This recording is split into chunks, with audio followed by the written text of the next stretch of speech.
Hanson. I'm the Alfred Smart Professor of Law at Harvard Law School and Director of the Project on Law and Mind Sciences.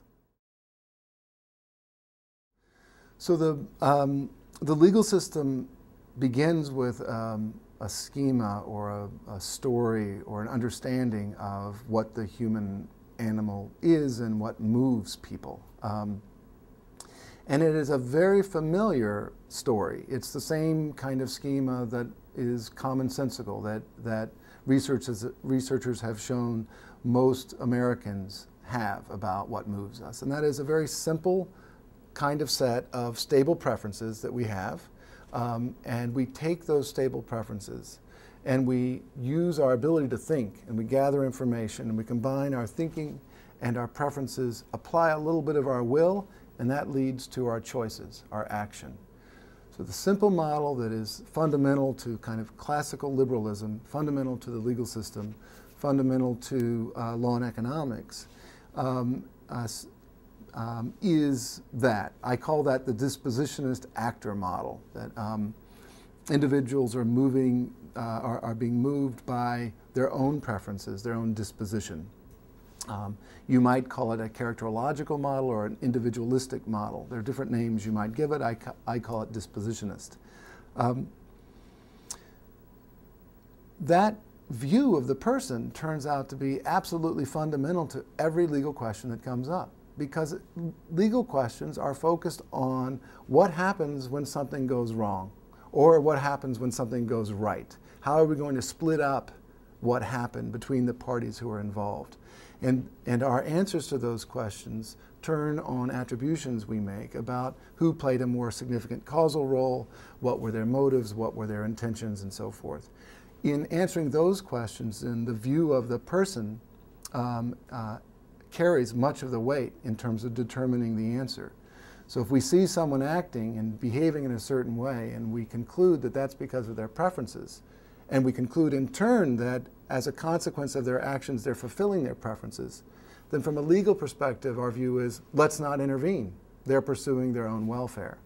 So if we see individuals eating a lot of food, cheeseburgers, milkshakes, and french fries, we say they must really like that food. And if they become obese, we say that's what you get. You need to, for eating like that, you've got to change your behavior if you want to avoid that. What the mind sciences suggest is that this basic model of the human animal is fundamentally wrong. Which is not to say that people don't have some agency. It's not to say that people can't make some choices based on something.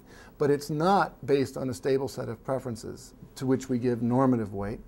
And much of the behavior is influenced by forces within us that we're not conscious of and around us.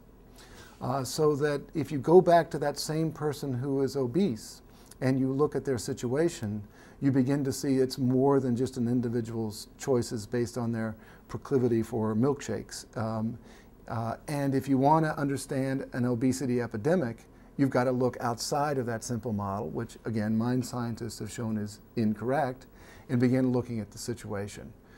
From a law perspective, it's not just a claim that, gee, what you're doing is wrong and inaccurate. It's that if you care about problems such as the obesity epidemic or smoking, or you name the problem, that your focus on the dispositions of the individuals involved is not going to help you solve the problem. At most, it's going to create an illusion that there is no problem because people chose it, or the problem is solved because whoever the bad apple is, the bad actor is, has been punished or fined or put in prison. So that the dispositionist model eclipses the situation, eclipses some of the opportunities that we might have to actually make changes in laws, in customs, and institutions to change outcomes. I was interested in it for a number of reasons. One is that I started as a so-called legal economist. So when I was hired 18 years ago at Harvard, I came in as a law and economics scholar. And like other law and economics scholars, I was applying the so-called rational actor model to legal questions. But even at that point, I was highly doubtful about the accuracy and the relevance of that model for a number of reasons. One is that before going to law school, I had spent a year on a fellowship in London, actually all of Britain, but the first 6 months of it was in London, when I attended the sort of the daily rounds with the doctors at various large London neonatal intensive care units. And the question I was asking as a young budding scholar was, how is it that these doctors decide which of the neonates, the premature babies and the babies that need a great deal of care, both nursing care and special equipment, how do they decide which of those babies are going to get care, given that the National Health Service at the time had the know-how, had the equipment, had the ability to take care of kids, but didn't have enough resources to do it for all of them. So I was studying first that question in the neonatal intensive care units, the sort of really first-rate medical facilities in London. And then I traveled around England, including rural areas, and went to various pediatric hospitals and units to find out what sorts of decisions they were faced with there. And what I came to understand was that the kind of rational actor model, the way we make choices, is very different. That on one hand, a health economist might say, this is the way you maximize life years. And yet, when you went to the healthcare system that had to make what Guido Calabrese, my future teacher, called tragic choices between infants, all of whom needed care, but only some of whom could get it, that this idea of maximizing life years was actually foreign, unusual, maybe insulting to the people who were involved. And instead, other factors were influencing kind of which of the infants got care. So when I came to law school with that training in economics on one hand, but that insight that the rational actor model just really wasn't capturing important questions, I brought that to my studies as a law student.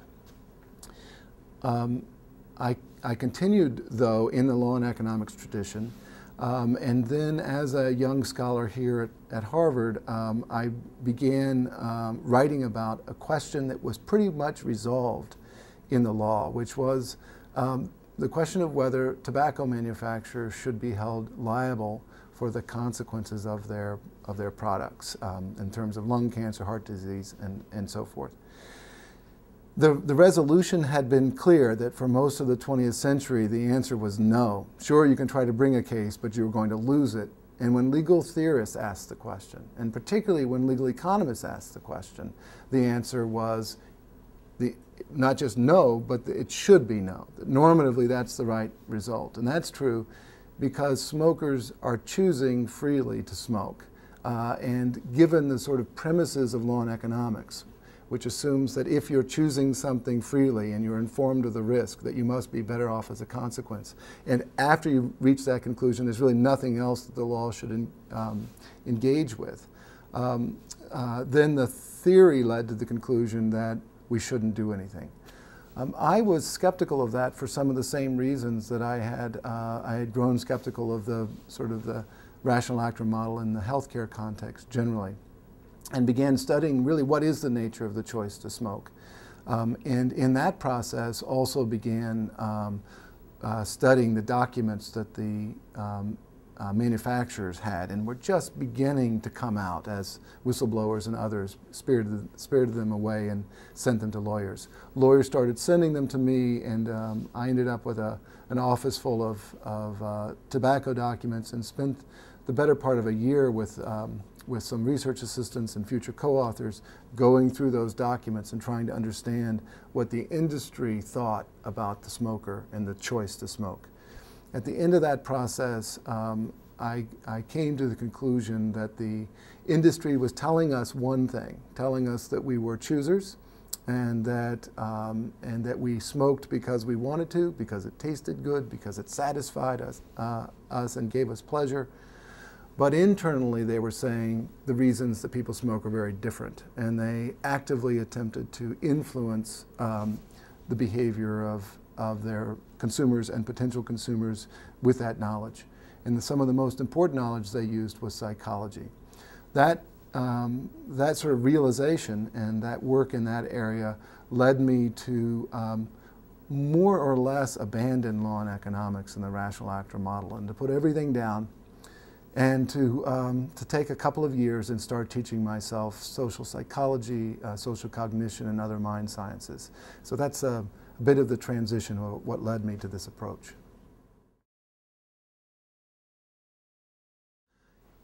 Well, it's a difficult challenge to figure out now what to do with this information from the mind sciences. My prediction is that legal theory is going to be, and legal theorists in the law are going to be focused on this and struggling with this and entangled in these difficult questions going forward for who knows how long. One of the things to be aware of is that in every area of law, there exists a place where the law and legal decision makers recognize the power of situation. And when they do, the law changes. The outcome of the law changes. So I teach tort law, for example, and we are in tort law very prone to say that people assume the risk, that they made choices, and therefore they should bear the consequences. And we are also inclined not to allow there to be liability where we think the parties could have contract. So we say, look, if you use someone else's stuff and you could have gained consent and you didn't, you're going to have to pay. We may have to put you in jail. We call this sort of property rule protection. Well, there are times when we say that doesn't apply, that the situation actually played a role that doesn't typically play a role, and so now we're going to adjust the law. A famous example in tort law is the case of a family out on a boat on a lake, and a sudden storm comes up, and now this family is stuck in the middle of the lake, and they need to get somewhere for safety. They see a dock, and they approach the dock. They try to get on it, and they're pushed off, right? And now, as a consequence of the person on the dock pushing them off, something that the person is generally entitled to do because it's their property, so property rule protection, the boat slams against the shore, it's damaged, and some of the people are injured. So that's at least a variation of an actual case. Tort law recognizes that in those situations where a storm comes up and people are looking to protect their lives, that it's not exactly their disposition that's leading them. It's more their situation.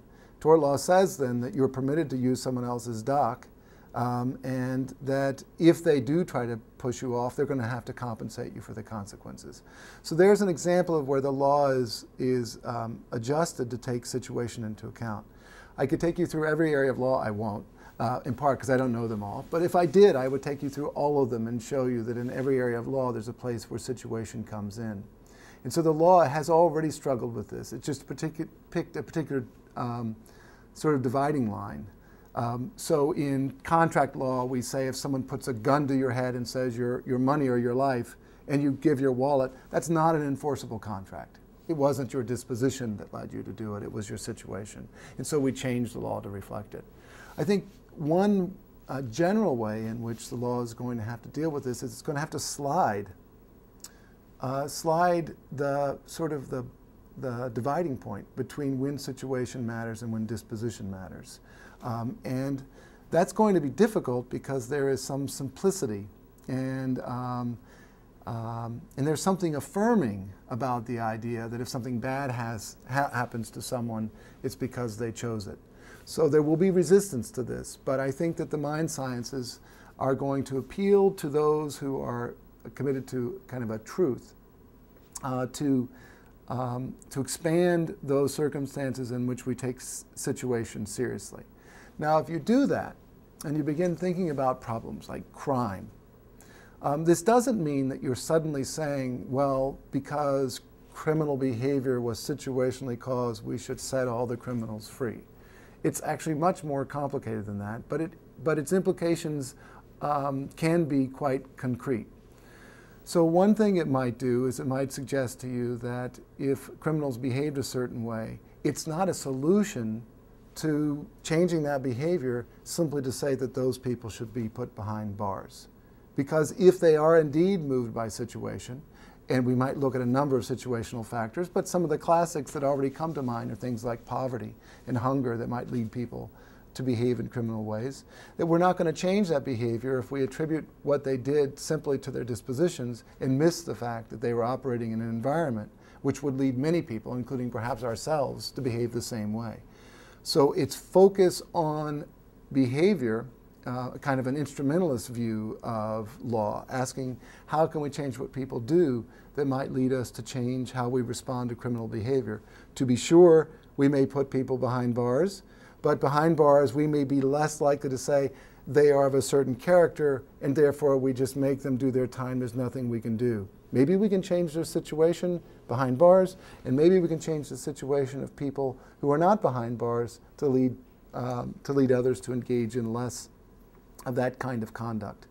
A commitment to trying to do something about the actual problem, I think, entails a commitment to shedding the simple dispositionist model.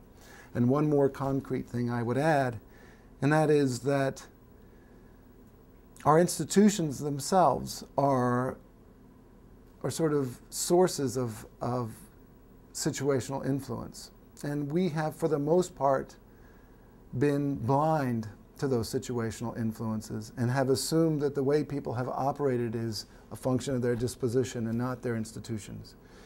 In part for that reason, I think, we don't pay close attention to the way in which there exists a competition over our institutions, a competition that changes our institutions and in turn changes us. And this might be everything from our government, Congress, our judiciary, whether judges, state judges, for example, are elected, may have real implications for the outcomes of the decisions and what the nature of those elections are, whether money from large corporations or other groups can influence those institutions is something, again, we've been not inclined to ask very carefully, in part because of our faulty view of the human animal. So I would say there are many concrete ways in which sort of a more situationist perspective might change the law. The details of it, though, I think require first accepting kind of the nature of the problem, and second, a more general attempt on the part of many of our best and brightest legal scholars and young law students, and indeed our judges, to help sort out exactly what this means. Psychology is sort of finding its way into law and legal theory in little bits and pieces. And the first way in which it has done so is psychologists have come to law and said, gee, let's look at a few settings. Let's look at how juries behave. And they apply psychological insights, and they can tell us something very interesting about what kinds of jurors will find particular kinds of stories compelling or not, for example. Or they might look at say, police lineups. How well can people really identify someone that they saw in the midst of a crime? The social psychologists and others have said not very well, despite the fact that we think they can. So this is really interesting application of mind sciences to an area of law, but it's a very particular area of law. And it's not surprising that that's where the mind sciences would have their kind of easiest traction, their firmest initial grip. Similarly, the mind sciences have had a role in tweaking the rational actor model. If what you can do with some psychological experiments is say that the rational actor model as we know it is wrong in a very predictable, small, minor way, then that is both interesting because it's a new insight and it is tractable. It allows those who bring those insights to law and legal theory a way of arguing that you needn't throw out your rational actor model to take into account these insights. Law and behavioralism is an example of that more bounded approach, and they call this bounded rationality. In a way, what they're trying to do is to hold on to the rational actor model, the dispositionist actor model, and to tweak it by showing that there's some systematic bias in this direction or that direction. It's great work, and it's important, and it's definitely a step down the road of taking into account these insights. That sort of research has had some impact, I think, on the Obama administration. It's had an impact both in how he frames issues and in how he proposes solutions. Just as important, it's had an impact on the personnel and the people he's been surrounded with. So terrific work by my colleague Cass Sunstein, for example, of just this type, is part of the reason why I think Cass Sunstein is now in a governmental position where he is trying to decide what are the right ways to regulate. And as now a regulator of sorts, he's trying to find particular applications of this kind of economic behavioralist insight. My view is that the insights of mind sciences run much deeper than that. They go places that are much less comfortable. Part of what the mind scientists have discovered, for example, is that we humans have a very strong, and by the way, I'm being a little broad. I would say at least we Americans at this moment in our history have a very strong craving to believe that our system is just. And that desire to believe that, particularly when the system is threatened, is going to influence how we interpret our world.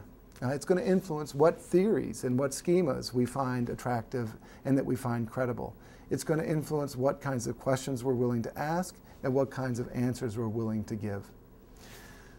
The problem is that an understanding of that, and there's a burgeoning area of work, but among the more prominent contributors are people like John Jost at NYU, who writes about system justification theory, and Tom Tyler, also at NYU, who writes about sort of sources of legitimacy. The problem is that our desire to believe that the system is just and our willingness to see the system as legitimate, even when, in terms of outcomes, it arguably isn't, means that we can use our laws and our legal theories as part of a palliative to make ourselves feel okay about our world and the way things are.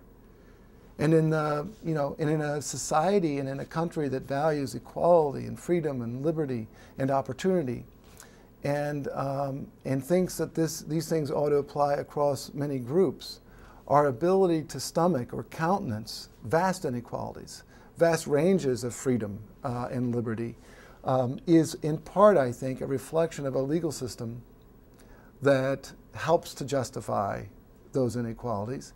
And that, in turn, is in part a reflection of our dispositionist starting point, which says that people are where they are because they chose it, and refuses to look at the situational forces behind it. So this, in my view, is the unhappy news that the mind sciences have.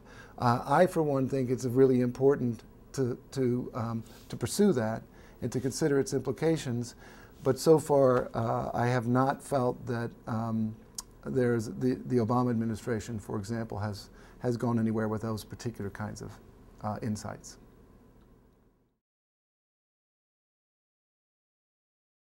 It's a great question.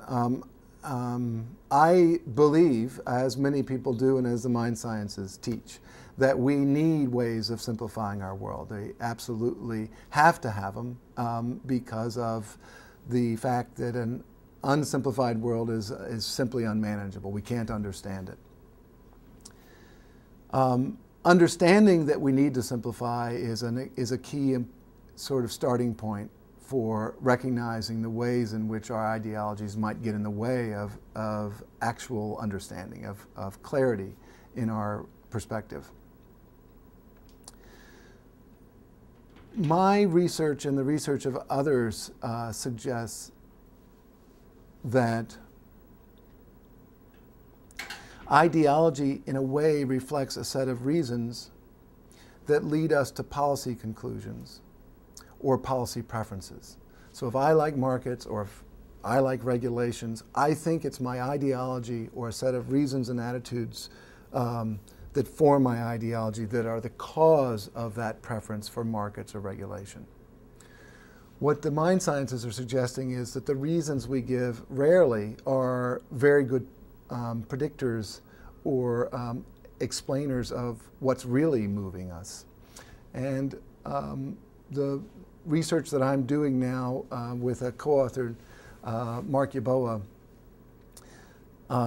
is finding that behind our ideologies often is an attributional style, that we tend to look at a world or look at a situation and make an attribution to see choice or to not see choice, and to think that that's a neutral, unfiltered, objective assessment of fact. However, that's happening more or less because of subconscious reasons, and the way it happens also connects us with an ideology. So where we see inequalities, for example, conservatives, Republicans tend to be more comfortable with that inequality and to make attributions of disposition to explain it. These people are higher because they deserve to be. These people are lower because they deserve to be. It's their disposition. It's their choice. Liberals a little bit less so. So behind these ideologies or attributional styles, and these attributions that we make vary and flip without our being conscious of it. So what's behind those attributional sort of starting points? Well, that's something the mind scientists are working with. There's a lot of possible stories, but one of the more interesting possibilities is that if you ask people across across ideological spectra how they feel about chaos, or how much they like clarity and closure, you'll discover that there's a range. And the people who really like clarity and really like closure and answers that are clear to questions tend to be, when you ask them about their ideology, more conservative. And those who are more comfortable with uncertainty, less seemingly motivated to create closure, open to new experience and so forth, tend to be, when you put them on an ideological spectrum, more liberal. The operating hypothesis is that our craving for closure, how much we feel it, may play a causal role in determining our ideologies, which then leads to policy preferences. We might think that it's our reasons that lead to our policy preferences. We wouldn't think it's our craving for closure, for example. And similarly, the desire, people's reactions to salient inequalities is also an amazingly strong predictor of what their ideology is going to be. And how eager they are to explain away inequalities as acceptable or not is also a strong predictor. And again, this is a place where the working hypothesis is that this is causal, that people's craving to explain away inequality is a motive that exists to greater or lesser degree in people. And to the extent it's very strong, people tend to be more dispositionist, and in turn, they tend to prefer conservative policies, and they tend to like markets. And if you ask someone why they like markets, they would not tell you, it's because I'm comfortable with inequality and because I crave closure. But the evidence is suggesting, though it's really early to get, you don't want to go too far with this, but the evidence is suggesting that that is indeed the causal story, that it starts way back at these motives. And where those start is also a subject of study that people are engaged with, but I'll stop there for now.